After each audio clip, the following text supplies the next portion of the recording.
Olha, na minha carreira como jornalista esportiva, eu tive a oportunidade de acompanhar a ascensão de profissionais que hoje são referências em suas áreas. Eu integrei a equipe do Show do Esporte, programa apresentado todos os domingos na Band, em 1990, como correspondente nos Estados Unidos. Em 94, eu fiz a minha primeira cobertura como repórter de uma Copa do Mundo e numa equipe que tinha o Luciano do Vale no comando, comentários de Juarez Soares, os repórteres José Luiz da Atena, Gilson Ribeiro, Eli Coimbra, e um chefe de reportagem se destacou nessa época e fez história.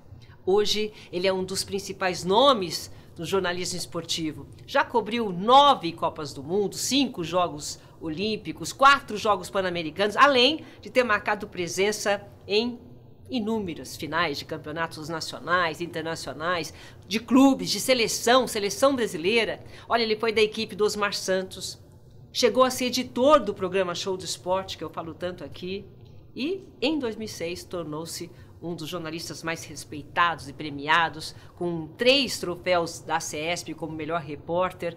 Enfim, que prazer enorme poder conversar e atualizar essa história com Fernando Fernandes. Pode chegar, Fernandinho.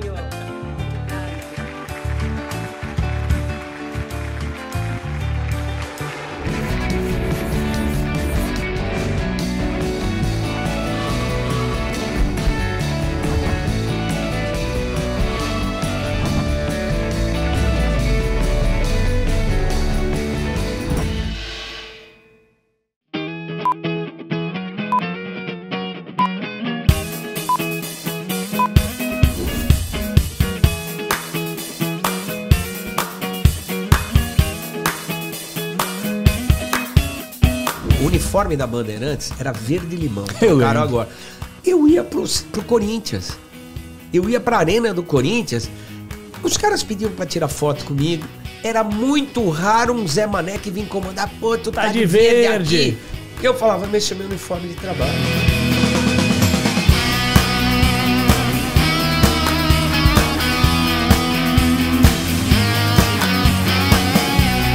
Toda vez que eu lembro de Copa do Mundo, eu lembro da Copa de 70, lembro os caras ficando nus em campo, a taça Júlio Rimet sendo levantada e aquela bola preto e branco. Cheguei a sonhar com ela, foi fantástico e isso não me sai da memória. Tomara que meu filho lembre de uma Copa dessa assim também.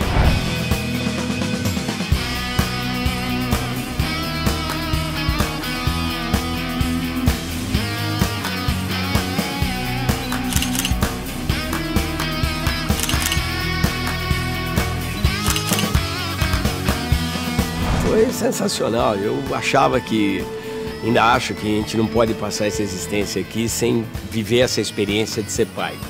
Da renovação, da transformação que causa na vida da gente.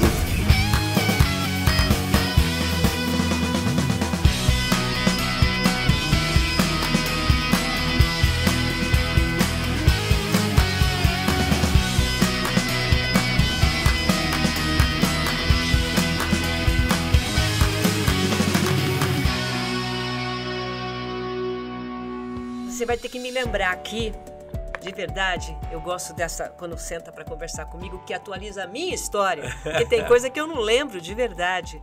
Em 94 foi a primeira Copa do Mundo, que eu não vou esquecer, e você era editor nessa época, você era o chefe de reportagem. Como chefe de reportagem, eu tinha ido como chefe de reportagem, eu me lembro que à noite, todos nós estávamos hospedados naquele hotel, era um corredor enorme, meu quarto era o do fundo. E aí eu me lembro que eu vinha passando pelos quartos, era tarde, a gente colocava a pauta embaixo da porta e vocês pegavam, às vezes eu estava acordado, ainda já havia, uns reclamavam, outros gostavam. E eu me lembro que foi a tua primeira Copa como repórter, foi a minha primeira Copa também como jornalista, em loco, e foi muito legal, foi um tempo bacana.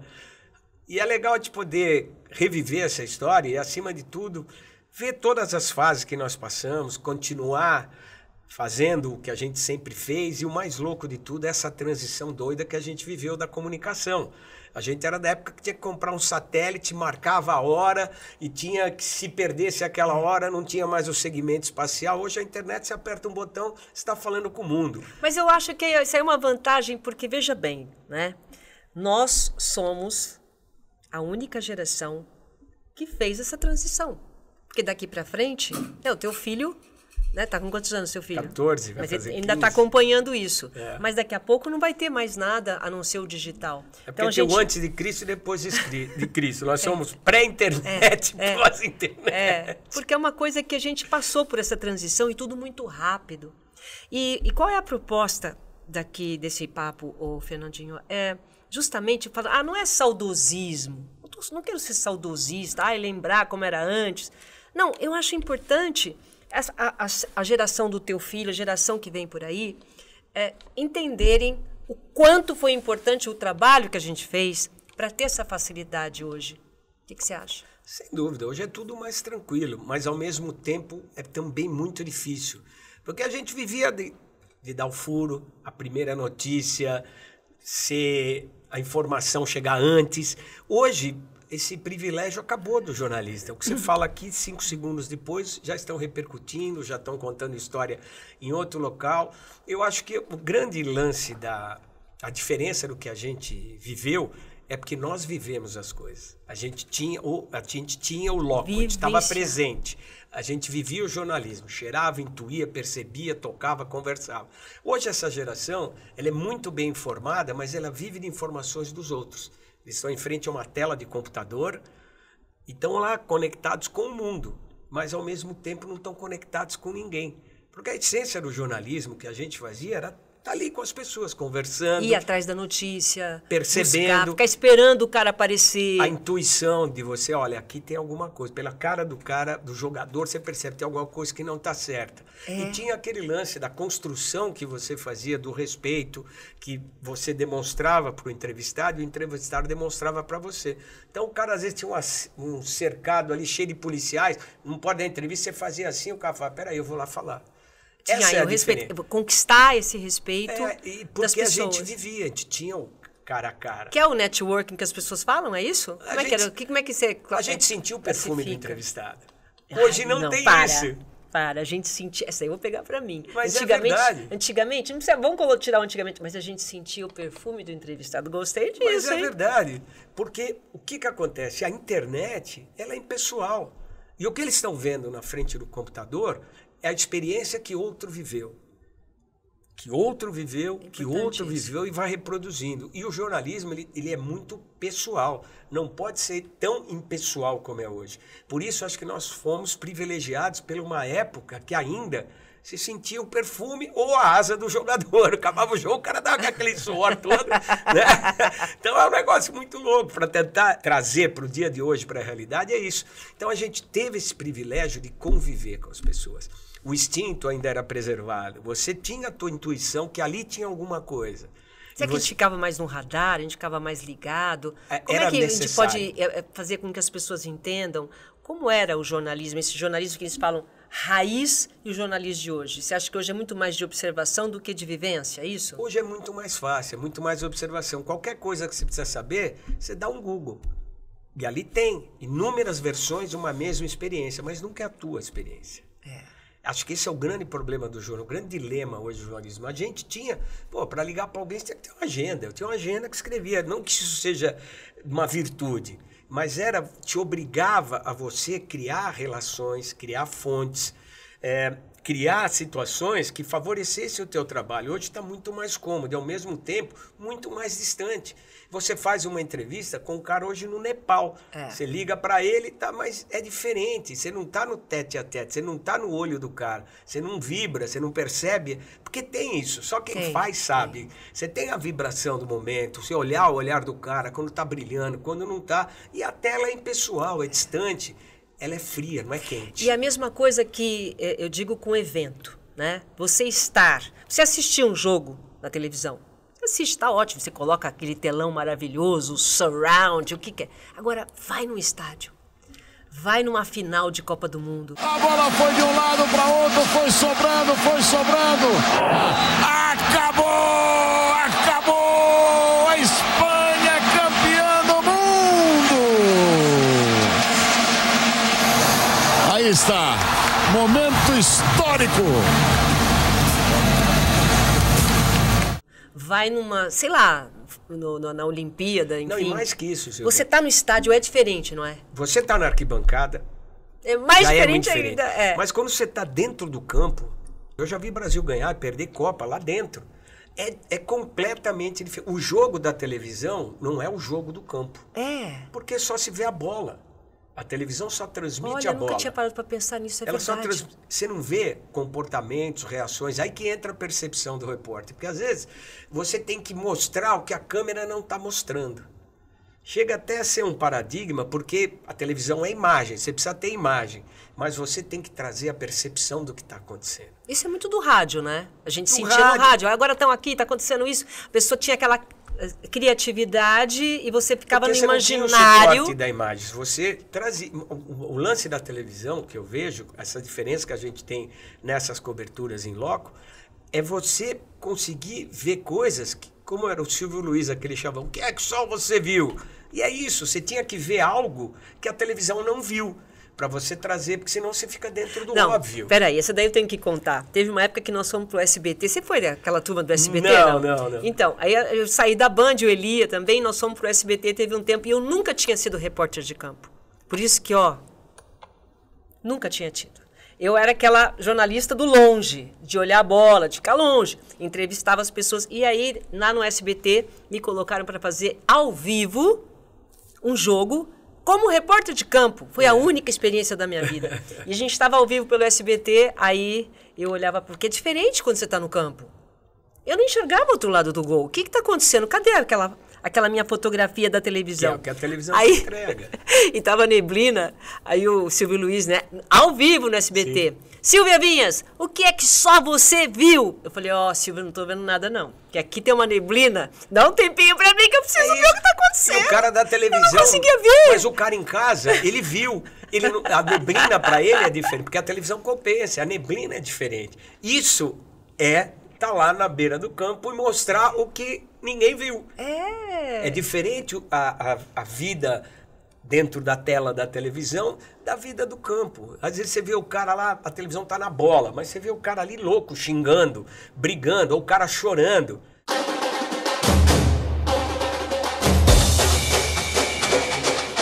Aí você fala, o cara tá chorando. Aí a câmera vai e mostra. Mas você induziu, você percebeu. Tem você sabia que aquilo era notícia. Tem um cara na arquibancada que tá lá com a mãe ou tá com o filhinho fazendo graça. Aí você vai lá e chama. Mas isso é uma sensibilidade que desenvolve? É o olhar que... Hoje, por exemplo, você tem a facilidade de ir para o campo com 300 informações. Tá. Você sabe que o cara foi no podólogo, que a unha direita dele tá encravada no dedão esquerdo. Assim, os caras têm toda a informação. Por quê? Na internet você consegue tudo isso muito fácil. Antes não era. Você tinha que ter o teu caderno, você anotava pontos, tabela. Mas o que acontece? O barato, pelo menos eu sempre levei isso em consideração, e foi muito que eu aprendi com o Luciano, fui 22 anos repórter com ele, por aí, mundo afora, era o quê? Você precisa ter todas aquelas informações, mas você não precisa dar todas aquelas informações, porque aquilo todo mundo tem.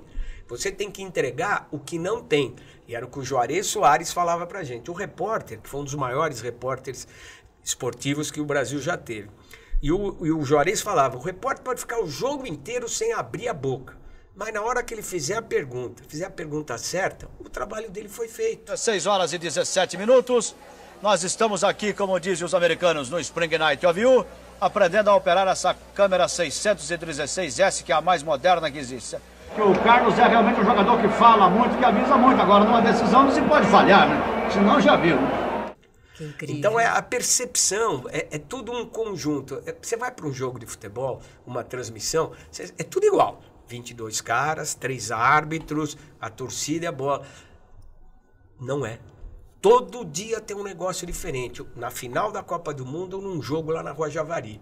Cabe a você estar com mente aberta, coração aberto, para sempre perceber o que está acontecendo. O futebol é sucesso, na minha visão, porque ele é o esporte que mais se aproxima da natureza humana. Verdade. A natureza humana ela é feita de erros, não de acertos. Por isso que eu não gosto do VAR, não gosto de tecnologia. Vai tirar a essência do futebol. E da dúvida, né? O futebol é um esporte de erro. O gol acontece, a falha acontece, na maioria das vezes, porque alguém errou. É verdade. Tem o mérito de quem acertou e fez, mas muitas vezes ele acontece de um erro de alguém. Então, por isso que o futebol Aquele nos erro faz aproxima. parte. Por isso que o futebol nos aproxima tanto da tem tanto sucesso porque ele é muito próximo da natureza humana, é uma natureza de evolução, de erros e de acertos. E a gente sempre procura encontrar isso. Por isso que às vezes num trabalho jornalístico, eu acho que por isso que essa geração agora está vivendo acho que a transição não é nossa. A transição é dessa rapaziada de agora. Porque eles têm eles só viveram isso do que é a internet e não sabem como aconteceu essa situação de emoções, de vivência, de relacionamento, e não tem ideia do que vai ser. A gente viveu uma época diferente, a gente sabe como está sendo e a gente consegue, administrando todo o conhecimento que a gente teve ao longo dessa mudança, dessa transição, prever um pouco o que vai ser o futuro. E isso é uma vivência que não Só dá para dá. tirar. E você falou do futebol, né? O futebol, ele é democrático. No futebol, quantas vezes, quando você fala assim de estar, você está na arquibancada, então você vê torcendo o CEO, o boy, é tudo junto. Não, é tudo a igual. paixão é igual, democratiza, né? É uma coisa assim, que é uma emoção, realmente, que você sente diferente quando você está no estádio. Ela não tem... Eu vou dar um exemplo. Quando logo o Bragantino surgiu, em 90, com o Luxemburgo, que foi campeão, bombava, ali o estádio de Bragança Paulista, em frente à torcida, lá onde os vestiários eram aqui, o do árbitro no meio. Em cima do vestiário do meio tinha tipo um púlpito. E todo jogo que a gente fazia em Bragança, tinha um senhor lá que ele ficava correndo atrás do bandeirinha e xingando. Ele era só para xingar. Um senhor de terno, gravata, você via que era um cara elegante. Ele só ia lá para xingar. E faltavam 5 ou 10 minutos para acabar o jogo, ele ia embora. Cara, uma vez, 2, 3, aquilo me deixou curioso. Aí eu fui, um dia calhou de eu ver ele lá, o motorista esperando ele, abrindo a porta para ele entrar. O cara era executivo de uma multinacional, um super executivo, mas ele ia lá só para xingar o bandeirinha e o árbitro para desopilar. É, tá vendo só? É muito louco. Ao mesmo tempo que você vê o doido lá na arquibancada, cara, você vê médico, médico, engenheiro, enfermeiro. É tudo igual, o mesma pedreiro, emoção. A emoção é a mesma. E o cara se abraça na arquibancada, eles não querem saber. É muito louco. Você, na época do Show de Esporte, você chegou a ser editor-chefe. Eu estou fazendo um resgate muito dessa época, que eu considero, de verdade, um tempo transformador para muitas gerações, que até hoje falam sobre isso. Até hoje, Bandeirantes, o canal do esporte. Bandeirantes, o canal do esporte. Todo mundo fica parado olhando um pro outro. O que houve, o que não houve? Ainda está na memória tão presente das pessoas, essa época que já faz tanto tempo que passou. Primeiro, foi revolucionário. Né? Foi revolucionário você apostar numa grade de um domingo inteiro de esportes, quando você tinha lá o Silvio Santos para assistir, você tinha alguns filmes, aí veio o esporte, com aquela loucura do Luciano, aquela coragem de largar as principais emissoras para apostar na Bandeirantes e transformar o esporte do botequim, que era a sinuca, próximo de todos nós, em algo nacional. Aí vai ter que jogar defesa também, né? Tá 3, na frente da 3 tá 4. Encostar. Olha lá, ó. Bonita defesa, hein? Criar ídolos no boxe, o vôlei, o futebol feminino. Tudo que hoje está bombando e está estruturado. Ele já tinha visualizado lá. Já tinha NBA, Fórmula Indy, automobilismo, todas as categorias. Ele trazia tudo. E hoje está tudo bombando. Ele acreditou. Então, acho que isso foi uma marca. E eu peguei essa transição de trabalhar internamente. É, porque você era editor na época. A gente não estava na câmera ainda. Não estava. Eu punha no ar o programa, editava fazia as matérias. Pautas, Aí passei para ser editor, aí fui ser repórter e agora apresentador. Tive a oportunidade de apresentar o Show de Esportes 30 anos depois. E foi uma vitória. Para mim foi um motivo de emoção, de alegria, de conquista. Então, essa possibilidade que o Luciano, a Band e toda a equipe acabou oferecendo para as pessoas, isso criou uma marca tão grande. E eu cheguei da época de pegar a época da equipe da Bandeirantes, quando chegava em algum lugar, era tapete vermelho. Nossa, os comentaristas eram Rivelino, Gerson, Tustão, Mário Sérgio. Foi ali que começou nessa coisa Pelé de colocar também, ex-jogador. Zico, Bobô. Cara, chegava na cidade, sem brincadeira, a cidade parava, cara. Era um negócio impressionante. O Luciano chegava, era aquela reverência, honorabilidade. Ele estava acima, os caras tratavam ele, e um cara tranquilo, sossegado. Você pode falar melhor que eu. Você viveu uma época muito mais expansiva do Luciano. Eu peguei talvez uma época mais introspectiva dele, mas com o mesmo prazer. Então ele criou no brasileiro o hábito de ver esporte na televisão. Ele trouxe a ideia dos canais norte-americanos, que eram direto esporte, futebol, esporte, tudo. Só que ele trouxe futebol americano, que hoje as televisões brigam para ver quem vai passar. Coisa que ninguém conhecia aqui no Brasil.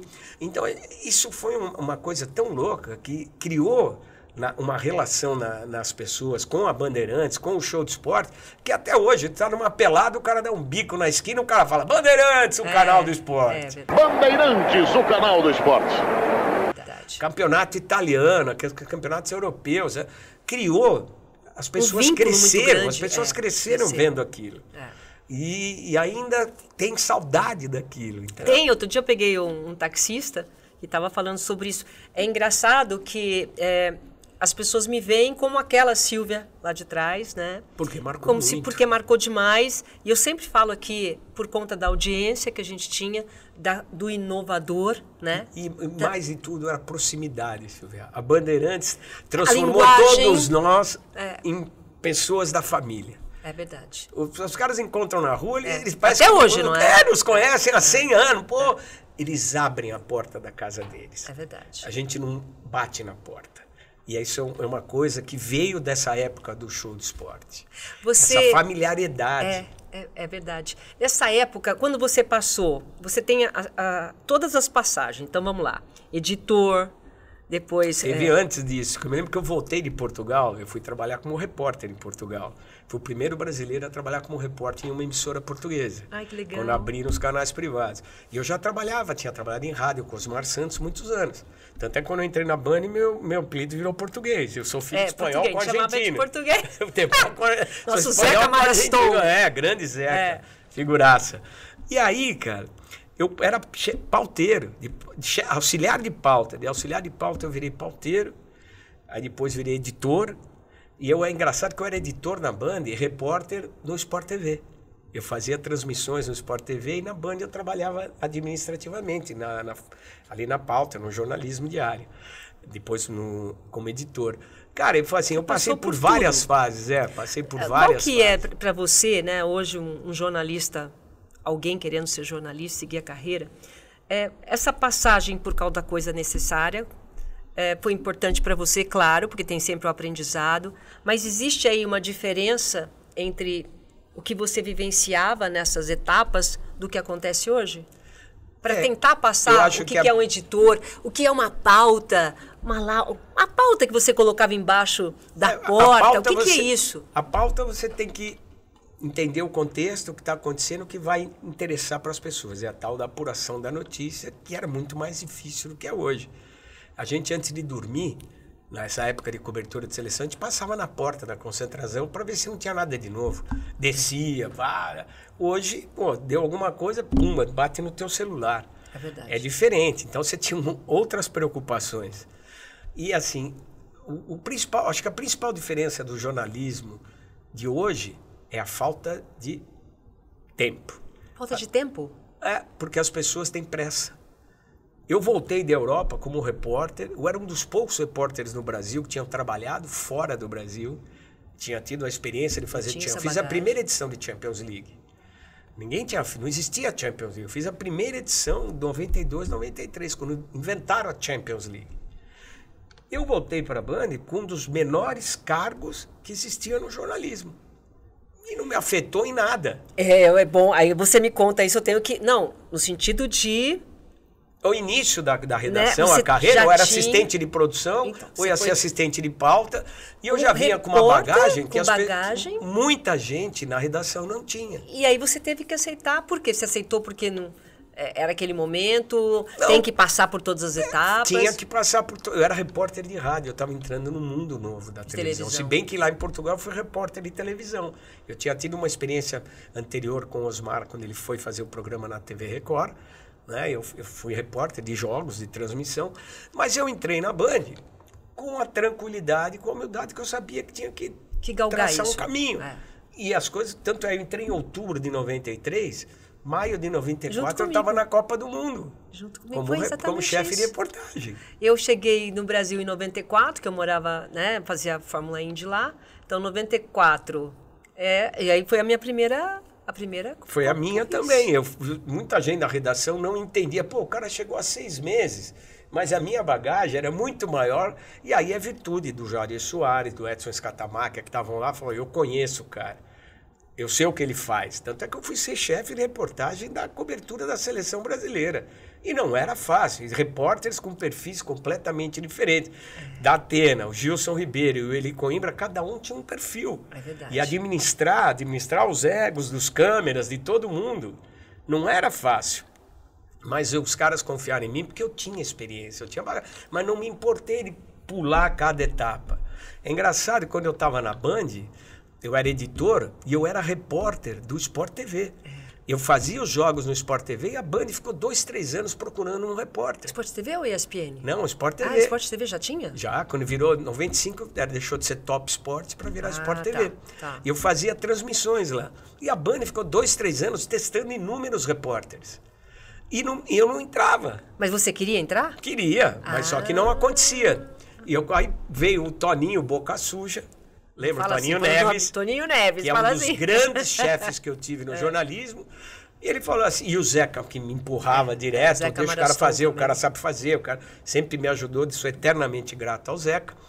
E o Toninho falou, pô, vocês estão procurando um repórter, tem um cara aqui, eu trabalho com ele há 2, 3 anos, cara. Aí, em 96, quando nós voltamos da Olimpíada de Atlanta, que dos Estados Unidos, eu fui fazer Atlanta, também ainda como produtor, parteiro. Atlanta, você era produtor ainda? Ainda era. Uau! Foi quando eu voltei de Atlanta, eu me lembro que o primeiro jogo que eu fiz como repórter de transmissão foi na Paulistana, Campeonato Paulista, que a Bandeirantes, o futebol feminino hoje todo mundo quer, mas naquela época a Band bancou. No Ícaro de Castro Melo com o J. Júnior narrando. E todos esses nomes que estão aí, né? É o que eu falei no início do nosso programa aqui. Os nomes dessa época, que são ícones, cada um na sua área. São pessoas é uma geração que deu certo, é uma geração que sobrevive à informação, sobrevive à tecnologia. A tecnologia, de alguma forma, te assusta, te fascina, veio para acrescentar. Não, ela veio para acrescentar, mas ela é extremamente perigosa, porque ela te deixa preguiçoso. Verdade. Pegar um telefone, ligar, o que está acontecendo? Eu tive situações, mas a gente estava cobrindo com o Filipão na seleção brasileira, Copa 2002, eliminatória para o Japão. E o Filipão técnico. Aí estou eu, o Luiz Ceará, que é outro monstro da reportagem.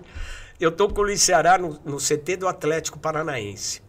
E, assim, o CT do Atlético, naquela época tinha um morrinho, assim, que a gente ficava todos os jornalistas sentados ali, o treino rolando aqui no campo. Não tinha essa de não entra. Todo mundo sentado ali. E aí os caras bateram no escanteio, jogaram ensaiada. Aí o cara bateu um escanteio, lembra quem era o jogador? Bateu um escanteio estranho. Aí o cara falou, pô, mas essa bola tá estranha, não sei o que lá. Tá meia murcha, era uma bola que eles iam usar uma bola nova na Copa do Mundo. Eles estavam se familiarizando. Aí daqui a pouco toca o telefone. Meu, o que está acontecendo aí com os jogadores? Estão reclamando da bola, o Filipão, não sei o que lá. Eu olhei pro Ceará, eu falei, mãe. Aí eu levantei, aquele bando sentado ali, que fica sempre os mesmos, né? Aí eu falei assim, ó, tem alguém do portal não sei o que aí? Cri, cri, cri, aquele silêncio. Aí eu liguei para São Paulo, falei, velho, não aconteceu nada disso. E outra, não tem ninguém desse lugar aqui. Da onde o cara tirou isso? Esse é o problema da internet. Ele estava vendo o treino, que a gente transmitia ao vivo, o treino, aí o cara ouviu alguma coisa e achou que era outra coisa. E aí passa a famosa fake. E o que aconteceu? Um monte de sites começaram. Filipão reclama da bola, jogadores estão insatisfeitos, a Nike, não sei o quê. Que era a bola da Copa. Cara, aí vira uma bola. Aí propaga. O que acontece? Porque aí você vê, pô, deu no site de lá, deve ser verdade. Ninguém vai atrás. Não checa. Esse comprometimento de checar. E não só isso, às vezes você percebe, o cara tá reclamando da bendita da bola, não é porque ela é ruim, é porque ele tá se acostumando com ela. Tá. O cara tem que perceber o que ele tá vendo. Isso... Às vezes a notícia cai no colo e o cara não sabe o que fazer com ela. Aí é que tá. Isso você tocou num ponto importante, porque não adianta você ter essa facilidade se você não está preparado para receber aquilo. Eu vou te dar um exemplo prático, Silvia. Na Copa do Brasil, aqui, quando o Neymar tomou aquela joelhada, eu fui sorteado para fazer o flash interview, Red Zone. Quando acaba o jogo, o jogador passa ali para entrevistar. Então eu já tinha descido, ele tomou a pancada, eu vi ele passar na minha frente, chorando, um desespero. Aí passa pai, passa mãe, médico, os caras com o zóio arregalado, o massagista fala, meu, tem problema aí. Já liguei pro produtor, o Gustavinho, falei, ó, qual que é o hospital da FIFA aqui? Vai lá que deu problema. Acabou de encostar uma ambulância. Já Tudo foi isso a tua percepção. Isso. Aí, cara, lá de dentro alguém bateu pra mim assim, tá fora. Mas eu não posso bancar ainda. Aí acabou o treino, acabou as entrevistas, ia todo mundo pra zona mista. E os caras, vai pra zona mista. Eu falei, eu vou ficar aqui. Mas o que foi? Eu falei, eu vou ficar aqui. Confia em mim. Aí o tempo foi passando, o Jornal da Band acabando, o Boechat já tinha entrevistado vários jogadores, não sei o que lá. Aí eu fui pro médico da seleção, pro Dr. Rodrigo Lasmar, eu invadi o vestiário. Falei, e aí, doutor? Ele falou, ele tá fora. Eu falei, o senhor fala pra mim? Fala. Puxei ele, botei o fone de ouvido. O Boechat já estava encerrando o jornal. E o coordenador, que tinha que fazer a ponte do estádio com o jornal. Preciso falar com o editor-chefe. O Dedinho, que era o diretor de TV, e o Bonfim, falecido Bonfim de áudio, que tinham 200 anos trabalhando comigo, eles viram que eu estava esperneando, me chama, e com o médico do lado, os caras, por conta própria, abriram. Aí eu, Boechat, ele já estava encerrando o jornal. O que foi, Fernando? Falou, tem uma notícia aqui, Neymar tá fora da Copa. Você que deu. E eu falei, tá aqui o médico da seleção para confirmar. Nossa, bomba. Não, foi um furo mundial. Mas o mais louco, Silvio, eu já tinha a notícia há mais de 20 minutos. Mas eu tinha que ter a confirmação. E eu fiquei assustado. Porque eu podia dar a notícia responsabilidade. Eu podia dar a notícia da Copa ou a barrigada na minha vida, que no termo jornalístico é quando você fala uma coisa e não é. Então, eu podia queimar 30 anos de reputação com uma notícia errada. Isso é o tempo que te dá. O médico confiar em mim, me dar a notícia, vir falar comigo, porque o que aconteceu?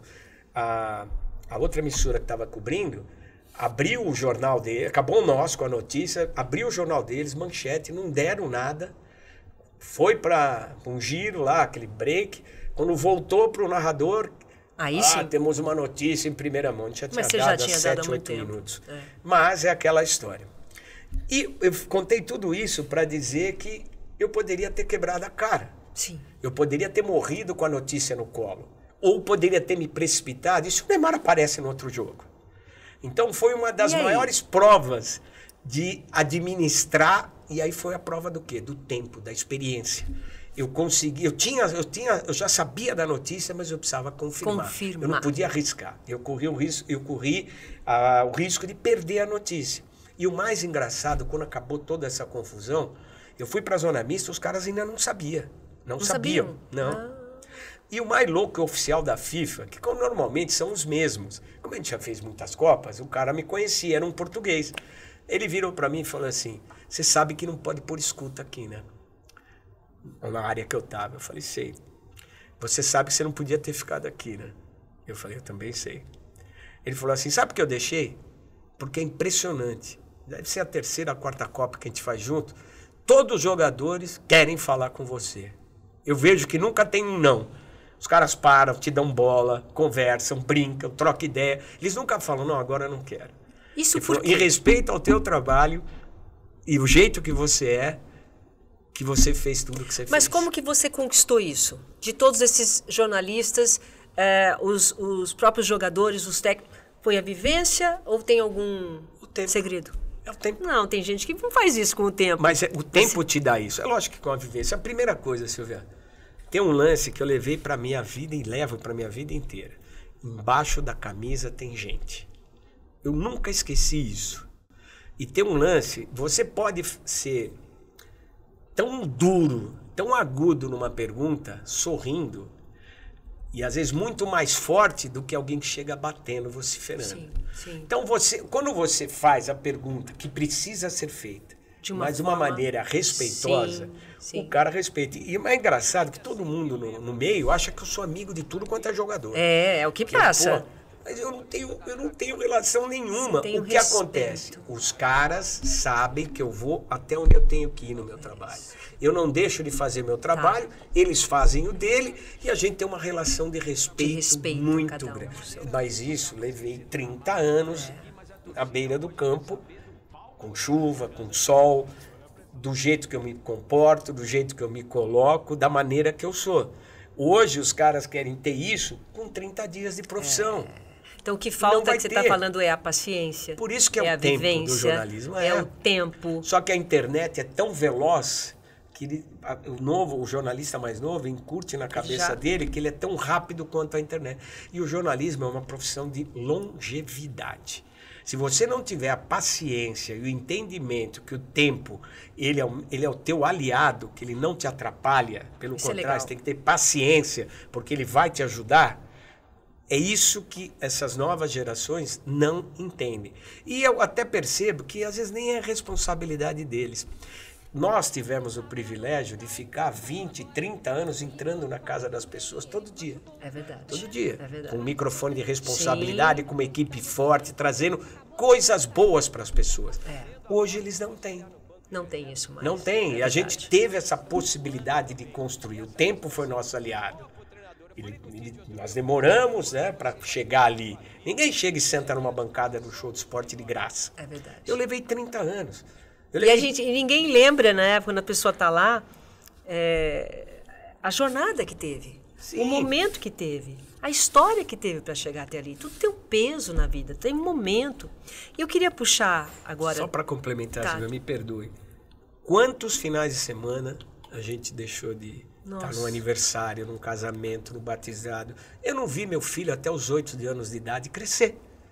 Minha filha cresceu no bastidor do show do esporte. Não, tinha quermesse. Onde estava? Na China. Ligou, ainda bem que inventaram o FaceTime. Pode dançar, filho, papai tá de ver. Aí lá na China. Quantas vezes? Porque eu fiquei bastante tempo ali na apresentação e a Isabela, minha filha, cresceu lá. Sim, ela é pequenininha lá, pô. E foi, por exemplo, um dos momentos marcantes na minha vida, o Fernandinho, foi quando você é mãe, né? Eu estava amamentando a minha filha.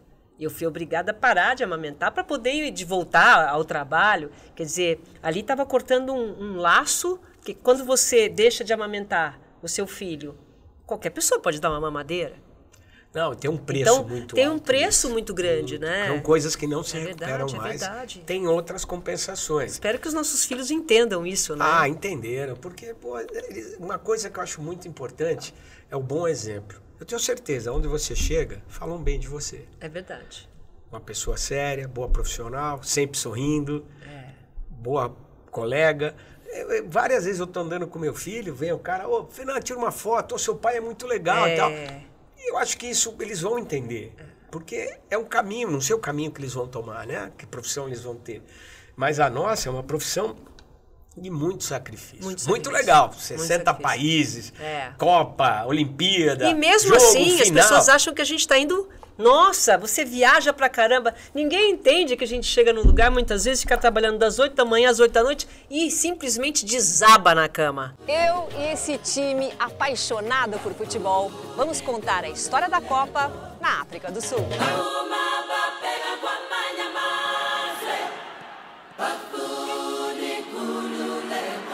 Eu posso te dar uma situação interessante da transição de como a gente trabalhava e como trabalha hoje. Nessa meio que a gente pegou esse tiroteio no meio, a gente quando viajava, você comprava um segmento espacial, que é um satélite. Tenho 15 minutos, das 8 às 8h15, eu tenho que mandar tudo o que eu fiz no dia. Isso, era só aquele momento para mandar. Porque custava muito caro. Aí veio a internet. Sensacional, mas eu peguei a fase que não era sensacional. Quando estavam inventando esse negócio de mandar por computador, comprimir dado, mandar... Eu passei inúmeras noites gerando em saguão de hotel, porque o sinal de internet era horrível. É verdade. Hoje você vai com uma mochilinha do tamanho de um celular, Você pluga na câmera, E acabou. ou pluga no computador, edita no computador, se quiser, e manda. E entra ao vivo o dia inteiro. É verdade. Não tem. Então, eu peguei a parte que não era legal. Tava começando e eu sofri demais. A gente trabalhava muito o dia inteiro. Já editei, mandei matéria em cima de lata de lixo em hotel, porque o carro falava ali na lixeira, o som tá pegando melhor. O sinal tá melhor. Aí você põe o negócio e ficava ali. Mas é assim. É assim. Aí hoje tá uma mangaba. Você espeta ali, aperta um botão, você tá falando. Mas aí é que tá. Hoje existe aí a tecnologia, tá fácil, só que a experiência para você lidar com essa situação realmente é uma coisa tua, que você tem que adquirir. Sim, né? sim. É o tempo. O conformismo, né? Você ficar naquela coisa do lugar comum, de ficar ali só na internet, é o que você fala, é vivenciar tudo isso, que talvez teu filho ou minha filha não tenham esse privilégio, essa oportunidade. O jornalismo esportivo está numa encruzilhada muito grande, né? Porque a ordem foi subvertida. O que é importante no jornalismo é o fato. Não é a opinião.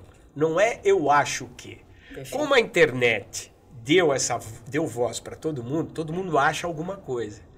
E as dificuldades econômicas, financeiras, reduzem. É mais fácil fazer um programa 2 horas de debate do que você fazer um programa 2 horas de reportagens. Claro. Custo, né? É outro. Mas, o que acontece? O jornalismo esportivo se perdeu, na minha visão, por quê? A gente acha que a nossa opinião, eu me incluo nisso, é mais importante que o jogador, que o jogo, que a bola, que o juiz.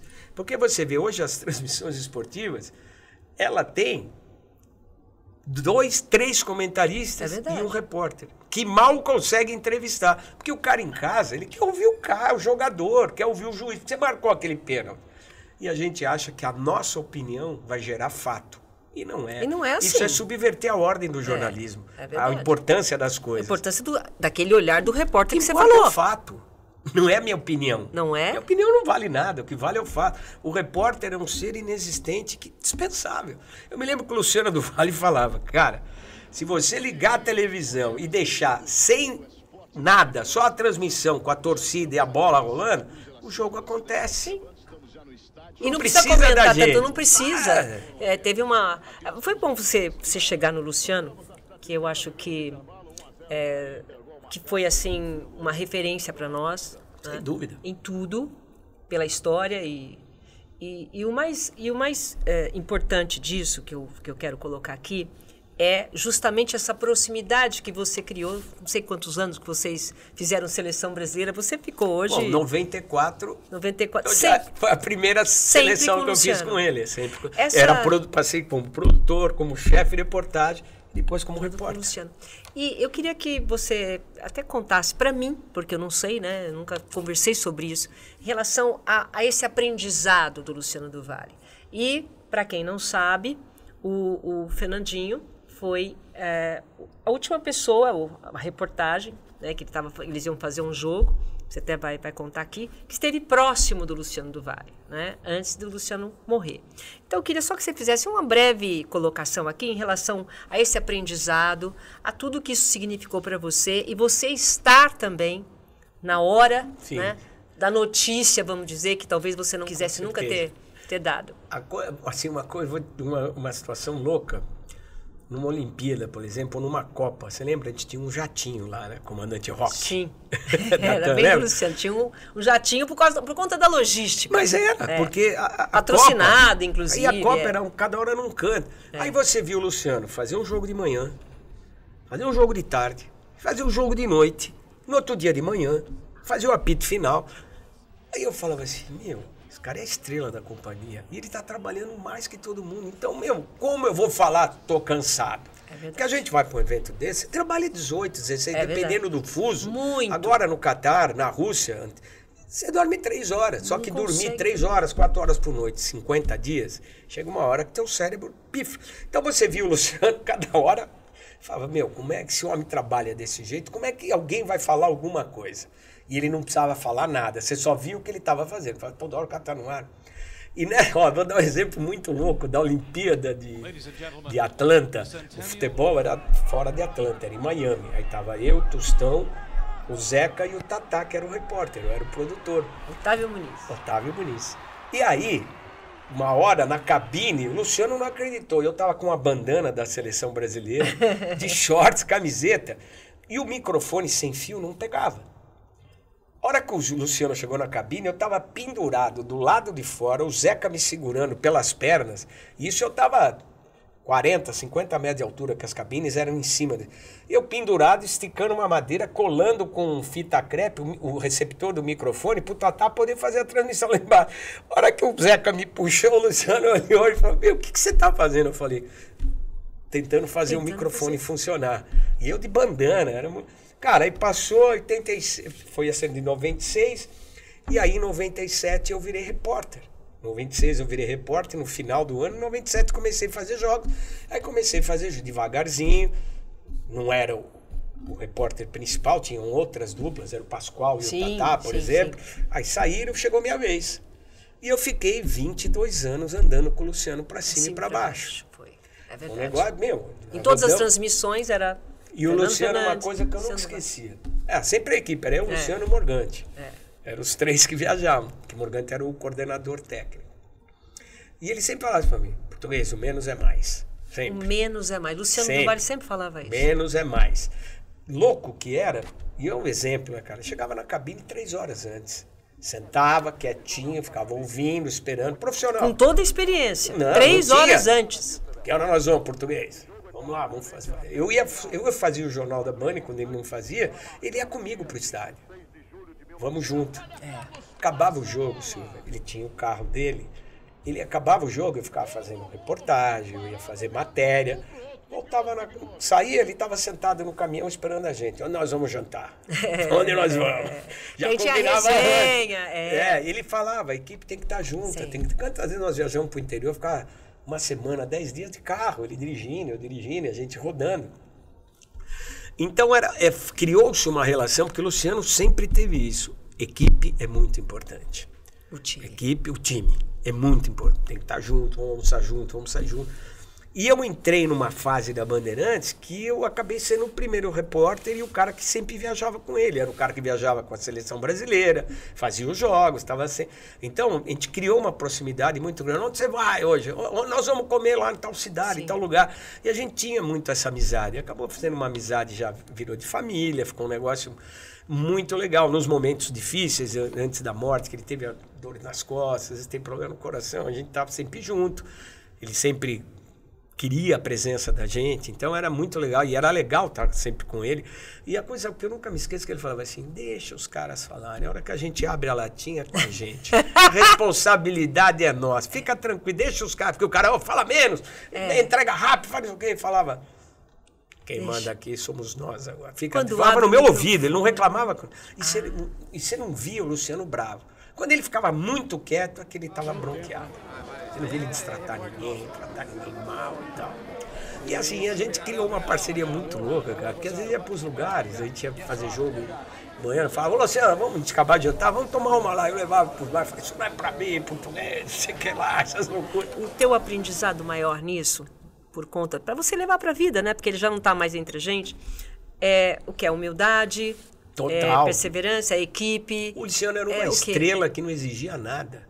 Eu nunca vi ele pedir nada. Uma estrela que não exigia nada. Gente. E hoje a gente vê um monte de nego que não chupou laranja com ninguém, não fez nada na vida. Porra. Isso te revolta? Não. Você pegou aquela coisa do Luciano, deixa pra lá, porque a hora que eu o microfone sou eu. Me incomodou muito mais. Hoje eu acho que é perda de tempo me preocupar com isso. Cada um sabe o que fez, a sua história. O problema das novas gerações é que eles teimam em não respeitar a história dos outros. Porque eles acham que no Google tá tudo o que eles precisam, que tá lá tudo o que eles precisam saber.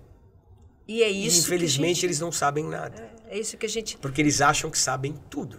A gente sempre estava aberto a aprender. Cara, a gente ia viajar, quando dava uma brecha, vamos no museu, vamos em tal lugar, vamos conhecer ali, vamos até...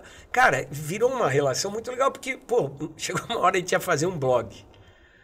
eu falei, Luciano... Ah, você e o Luciano? É, a gente queria fazer um blog de comida. Não, mas e o problema do blog é chamar, o que estraga é o jogo. Que a gente viajava e ia falar, antes do jogo faz isso, faz aquilo, depois do jogo vai comer ali, mas o que estraga é o jogo. Com esse nome eu falei, nós vamos ser despedidos no terceiro jogo. O jogo não dá. Mas a gente se divertia com isso, porque tinha roteiro, indicava pra todo mundo, essas loucuras. E uns negócios de tênis colorido que eu usei, o Luciano Você faz coleção, né? Começou naquele época. Eu fiz ele começar a usar uns tênis também. Ele tava ficando todo descolado, era por legal? Ele começou a curtir mais as coisas. Começou a se desconstruir. Se dá uns presentes, cara. Compra aí as coisas. Legal. A gente tinha essa liberdade, essa intimidade. E assim, pra você, né? Você ter acompanhado tudo isso. É um privilégio ter trabalhado com ele tanto tempo. Show de esporte, você acompanhou tudo isso, todas essas etapas que você passou, e você está junto com ele no momento final. O que representa isso para você? Foi muito triste. A história é até estranha. Porque eu vou te falar por que é estranha. A vida inteira, depois que o Luciano mudou de São Paulo, a gente se encontrava nos locais dos jogos. Já se encontramos no restaurante, já se encontramos em tal lugar, à noite. Porque ele morou em Porto Alegre, morou em Recife, depois estava morando em Campinas. Então ele pegava o avião lá de Campinas. Aí acabou a final do Campeonato Paulista de 2013, Santos e Ituano. Acabou o jogo, nós fomos jantar no Jardim de Nápoles, que ele gostava muito. Polpetonezinho, Português, quando é que você vai para... Ele me perguntou, como é que é Uberlândia? Que o jogo, como o Mineirão estava em reforma, o jogo ia ser em Uberlândia. Atlético Mineiro e Corinthians iam abrir o campeonato. E eu já tinha ido para Uberlândia, há uns meses atrás, fazer Copa do Brasil. Ele falou, eu não vou tantos anos. Como é que tá Uberlândia? Eu falei, Luciano, legal, cheio de restaurantes, lugar legal. Vamos que vai ser legal. Porque a gente gostava. Vamos que vai ser legal. Ele falou, eu vou com você. Eu falei, tá bom. Ele estava pensando em fazer em tubo, acho que ele não gostava de tubo. O que é fazer em tubo? Explica para as pessoas. Em tubo é quando você fica dentro da emissora, olhando na televisão, ele gostava de ir pro estádio. Tá. E é o certo, que ele curtia. E aí, cara, ele falou assim, a gente lá no Jardim de Nápoles, isso, domingo à noite. Ele falou, quando é que você vai? Eu falei, não sei, deve ser sábado, ainda não me passaram a passagem. Assim que me passarem, eu te aviso.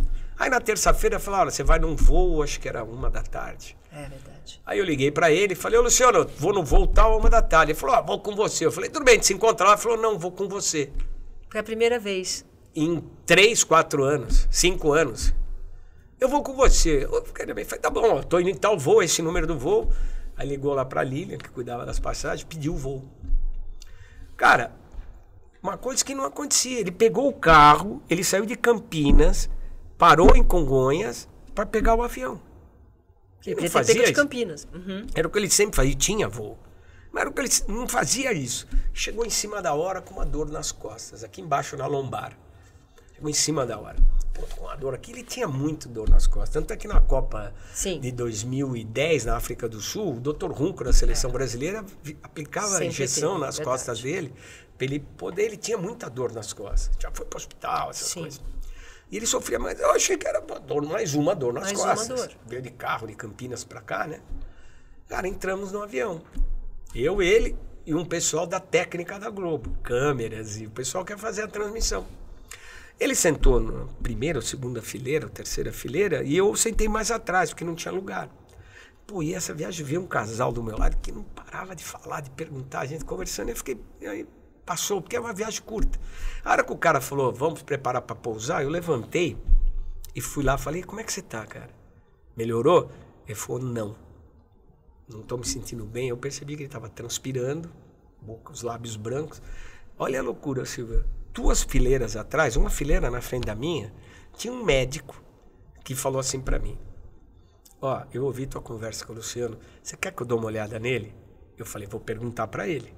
Aí eu fui lá, ele falou sim. Isso já descendo. Indicando. Aí o médico foi lá, pediu para a aeromoça o esfigmomanômetro, o estetoscópio. Já falou para a aeromoça, chama uma ambulância quando ele descer para a gente já ter. E aí, cara, esse médico era um cardiologista que estava voltando do Chile, que morava lá em Uberlândia e foi fazer um curso de problemas cardíacos na altitude. Eu não acredito. Nem eu. Aí quando o avião pousou, o piloto chamou a ambulância, pousamos, eu falei, vamos, Luciano. Ele desceu andando. Eu peguei a mala dele, desceu andando, sentou onde roda a mala ali, onde está aquele carrossel, ficou ali sentado. Eu falei, vamos sentar aqui na sombra, cara, esperando a ambulância. A hora que a ambulância chegou, ele levantou andando, eu estava com as malas na mão, fui até a ambulância, a hora que ele foi deitar na maca, ele passou mal. Aí acho que ele teve um negócio mesmo agudo. Cara, aí eu falei pro médico, os caras não queriam deixar eu ir na ambulância. Eu falei, eu vou, cara. Falei pro cara da hotel, manda essas malas para tal hotel. E eu tô dentro da ambulância. A ambulância do aeroporto pro hotel, pro hospital, eram uns 35 minutos. Aí o médico tá lá dentro da ambulância, atendendo ele, os paramédicos, e eu bombando aquele treco na boca dele, lá o umbu. Eu falava, Luciano, ele me olhava, cara, ele já não tava, me olhava, falava, Luciano, fica com a gente, acorda, fica com a gente, cara. Tô aqui, vai tranquilo, vai dar tudo certo, estamos indo pro hospital. E ele não falava, ele ficou quieto, ele sempre foi quieto. Ele só me olhava, pô, na ambulância, no caminho, peguei o telefone, liguei pra esposa dele, falei, ó, não tá passando bem, nós estamos indo pro hospital, o que tá acontecendo? Eu falei, nós estamos indo pro hospital, te aviso. Liguei pra televisão, avisei. A hora que chegou no hospital, que veio a outra maca para pregar ele, pô, eu entrei empurrando a maca junto com os médicos, aí chegou uma hora que você entrava assim, aí os caras bombaram com aquele eletrochoque, desfibriladora, e aí eu já não fui mais, eu fiquei olhando de longe. E os caras ficaram um tempão tentando ressuscitar ele. E aí uma hora, uns 40 minutos depois, veio um cara para mim e falou, olha, infelizmente ele morreu, pô, me deu um saquinho, cara. Que eles espetam para pôr adrenalina, o que for. O cara veio com um saquinho, tinha a aliança do Luciano, a corrente de ouro que ele usava e o relógio dele sujo de sangue. Os caras deram para mim, olha, são as coisas dele. Eu falei, agora, cara, eu sabia o que fazer sozinho, sabia o que fazer. Liguei para a Flávia, falei, ó, o Luciano não tá bem, é melhor você vir para cá, não sei o que lá. Avisei a televisão que ele tinha falecido. Até tirar o corpo lá do hospital, levar para o lugar onde, tipo um necrotério. Aí, nesse meio tempo, eu sozinho. Aí chegou o pessoal da Band lá de Uberlândia, aí veio o suporte todo. E aí, pô, pegar o caixão, botar no avião, para ele vir para cá. Foi assim. Isso para você, quer dizer, a gente está falando, né, e esses programas todos, eles são para restaurar e atualizar uma história de peso absurda que esse homem criou. Além da morte, uma coisa muito triste, e ele estava numa das melhores fases nesses anos que eu trabalhei com ele. Ele estava feliz,